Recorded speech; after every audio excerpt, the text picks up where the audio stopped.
Hello, my friends. Welcome to my channel. I'm so happy you are here. Today, we will learn English with a special method called shadowing.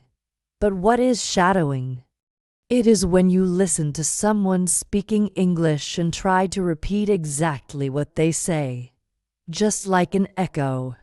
This helps you speak better, improve your pronunciation, and understand English more easily. Here's how to practice with this video. First, listen to me as I read a story.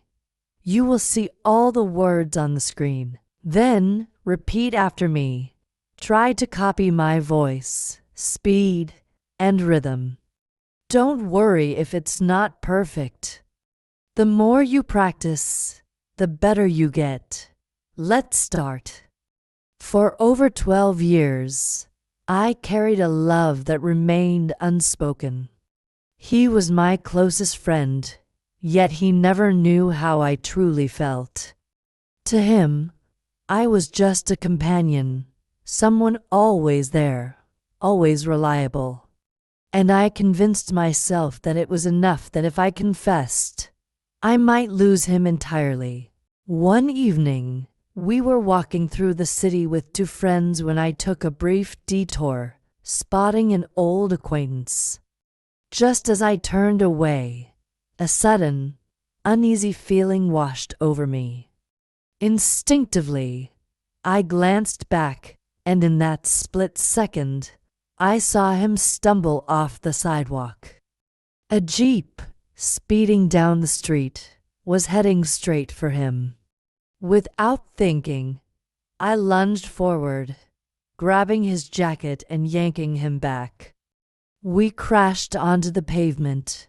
The vehicle rushed past, barely missing him. My heart pounded. "You were just born again," I whispered, tears streaming down my face. That moment changed everything. For years, I had convinced myself that my feelings didn't matter, that our friendship was more important than the truth. But as I lay there on the pavement, my hands still gripping his jacket, I couldn't hold back anymore. Tears blurred my vision as I whispered over and over, "I love you." The words spilled out effortlessly, as if they had been waiting all this time. I wasn't afraid anymore, not of rejection, not of ruining our friendship.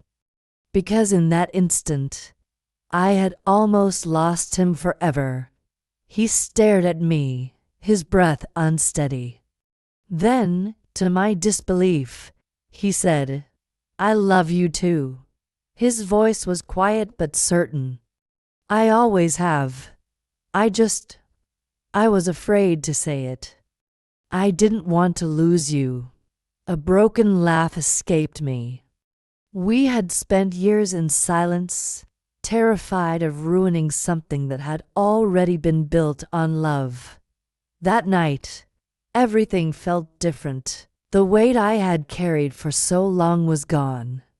For the first time, I could love him freely, no longer in secret, no longer in fear.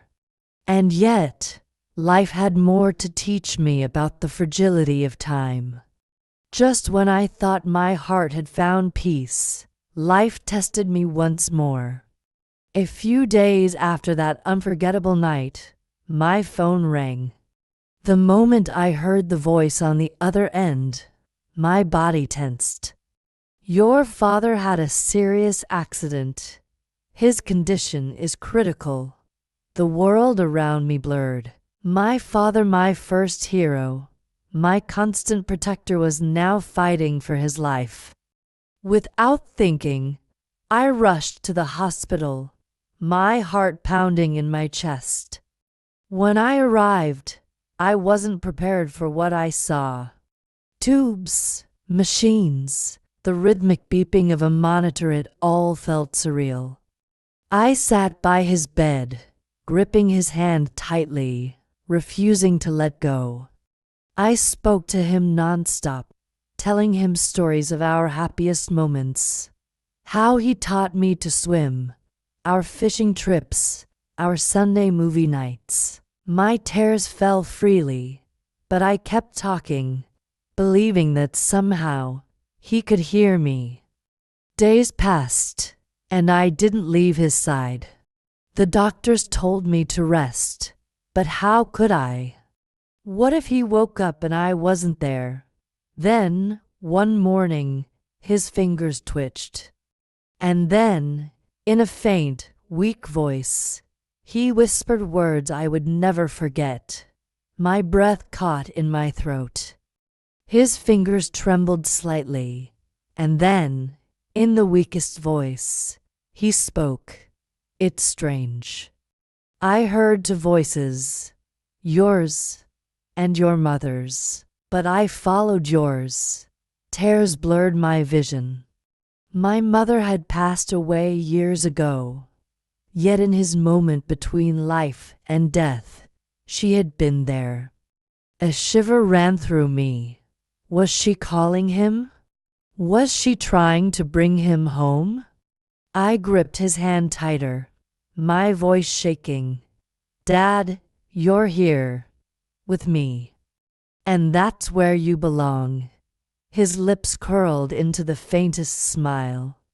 His eyes, though heavy with exhaustion, held a warmth that I thought I had lost forever. At that moment, I knew he had chosen to stay.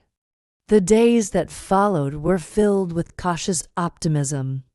His recovery was slow, but every word, every squeeze of my hand, every moment of consciousness felt like a victory. I sat by his bedside, telling him more stories, holding on to every second, terrified of losing him again. But deep inside, I knew he wasn't ready to leave. Not yet. And neither was I as the days passed. My father grew stronger. Each time he opened his eyes, each time he smiled, it felt like a silent reassurance he was still here. The weight in my chest began to lift, but a thought lingered in the back of my mind. What if I had lost him? I spent every moment by his side, replaying our memories together. The times he taught me to swim, our first fishing trip, the movies we used to watch. I told him everything, even when he was asleep, hoping my words would anchor him to this world. One evening, he looked at me, his voice still weak but filled with emotion. Thank you for not letting me go. Tears welled up in my eyes. I need you here, Dad. We're not done yet. He nodded slightly, squeezing my hand. Neither are we. It was in that moment that I truly understood life gives us second chances, but we have to be willing to fight for them. He had chosen to stay, and I had chosen to hold on. And for the first time in weeks, I allowed myself to believe that everything would be okay. With my father on the road to recovery, a sense of relief washed over me. But something else lingered, a feeling I couldn't ignore. It was as if his near loss had unlocked something inside me, a deeper understanding of what truly mattered. One evening, as I sat by his hospital bed, my phone rang. It was an unfamiliar number, but the moment I answered, my heart clenched. Your ex-girlfriend had a fever before her scheduled surgery. The procedure was postponed. For a second, I couldn't breathe. If the operation had gone as planned, she could have been in danger. The thought sent a shiver down my spine. I had let her go, convinced my feelings had faded. But now, something inside me stirred an urgency I couldn't explain. I pictured her green eyes, her laughter, the way she used to light up even the dullest days. Had I been blind all this time? Without a second thought, I grabbed my keys and ran out of the hospital. This is a sign, I told myself. I have to tell her. Before it's too late. The streets blurred past as I sped toward the airport. My hands trembled on the wheel, my heart pounding like a drum. For so long, I had ignored my feelings, convinced myself that love was nothing more than fleeting attraction. But now, everything felt different, urgent. I arrived just in time to catch the last flight to her city.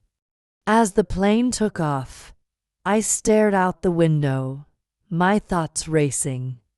What if she didn't want to see me? What if I was too late? Memories flooded my mind, the way she used to run her fingers through her hair when she was deep in thought, the way she laughed when I told terrible jokes. Had I really been willing to throw all of that away? I clenched my fists.